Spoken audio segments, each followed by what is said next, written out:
Welcome back to King 5 News at noon. I'm Stephen Kilbreth, and it's time for a check of our top stories right now. Firefighters are assessing the damage after an explosion in Pacific County overnight. This is in the Surfside neighborhood north of Long Beach. A large garage exploded and burst into flames, damaging several nearby structures and homes as far as 3 blocks away. No injuries were reported. Voters in Seattle's District 3 are deciding whether to recall Councilmember Kshama Sawant. She is the longest tenured council member. She's accused of a campaign finance violation as well as leading a protest to Mayor Jenny Durkan's home and for breaking COVID protocols by allowing protesters into City Hall. Seattle city workers have begun clearing out a homeless encampment in the Ballard Commons Park. The city posted signs warning campers this was going to be happening. Residents have been complaining about the camp for months because of safety concerns, including fires. A Washington State appeals court has reversed a cold case murder conviction of a SeaTac man. He's accused of killing a young Canadian couple back in 1987. As King 5's Callie Greenberg reports, the Snohomish County prosecutor now has to decide whether to appeal the decision or begin a new trial. It's been more than 2 years since William Talbot was convicted of murder and sentenced to 2 consecutive life terms without parole. A decision from the state appeals court Monday announced that conviction has been reversed, citing possible bias.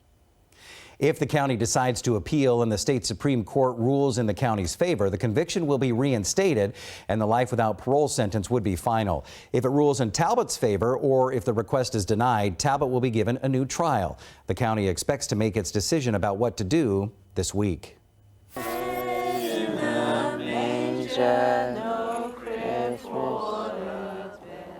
And 2 weeks ago, we met Xander Wainhouse in Above the Fold, the 13-year-old from Snoqualmie battling brain cancer, who we later learned donated all of his Make-A-Wish trip money to the Snoqualmie Valley Homeless Shelter and Food Bank when he had to cancel his trip. Well, Xander died on Friday. We were there last Monday as hundreds of family and friends and community members gathered at his home to sing him Christmas carols. Xander Wainhouse was just 13 years old. A new investigation reveals how a former state employee might have stolen more than $300,000 in taxpayer money. According to state auditors, a lack of oversight made the state's unemployment system ripe for fraud. King 5's Drew Mickelson spoke to the state auditor about what they found and how they're going to try to prevent it from happening again. If convicted, Reyes de la Cruz could spend decades in prison because he's accused of wire fraud involving federal funds during a state of emergency, totaling more than $350,000. Tonight, people in Edmonds will tell leaders whether they think the city should get rid of the restaurant streeteries. Edmonds Mayor Mike Nelson supports extending the ordinance that allows restaurants to operate in sidewalks and on streets for the next 6 months.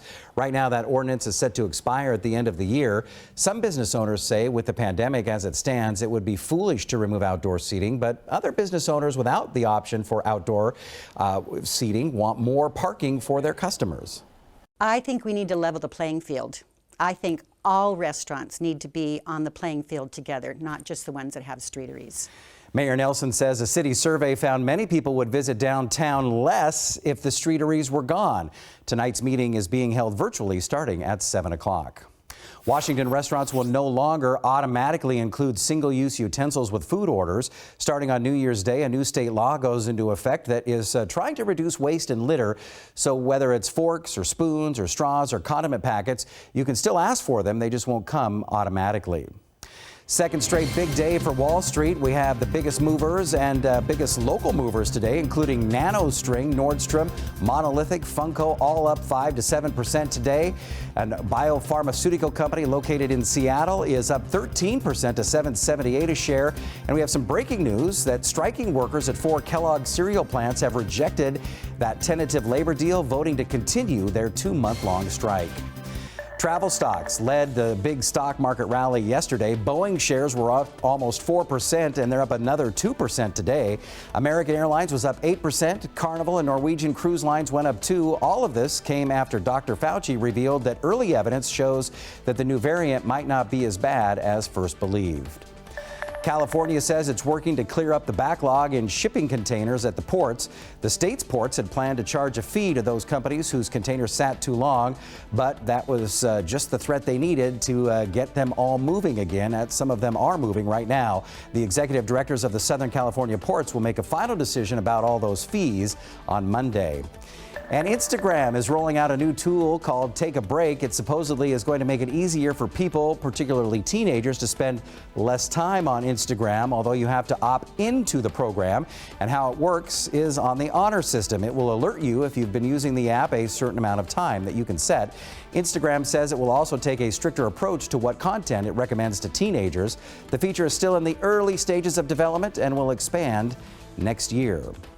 And there's a new kind of traffic violation enforcement coming to Seattle intersections next month. The city is installing cameras to catch people who block crosswalks, intersections, and bus lanes. It's called Don't Block the Box. Here's Ted Land with all the details. I run pretty much every day around the city. Mary Ilbach sees it a lot during her workouts around Seattle. Especially like these two sides. There's a lot of blockages from cars, and you have to either run behind them or in front of them and kind of worry if you're going to get hit or not. Pulling into crosswalks or an intersection on a red light is called blocking the box, and it's illegal. This image from SDOT shows that box. Any space inside the orange boundary must stay. And those improvements include installing some walk signals that vibrate and speak for people who are vision or hearing impaired. The city says the cameras are designed to only photograph a car's license plate, not the people inside the car. An officer will still review each image before deciding whether to issue a ticket or not. Coming up next at Above the Fold, we're going to see bobcats in Port Townsend, cops giving haircuts in Mukilteo, and what the Seattle Times looked like the day after Pearl Harbor. And the Seahawks' Tyler Lockett is one of the best wide receivers in the NFL. Now he's being recognized for what he does off the field. How wet is it going to get for the kids after school today? And what about your commute tomorrow morning? Rebecca's back with our weather forecast in just a few minutes. And if your birthday is today, happy birthday. You share it with these famous friends. Tom Waits turned 72. He's a singer-songwriter who's practically a legend despite almost having no pop success.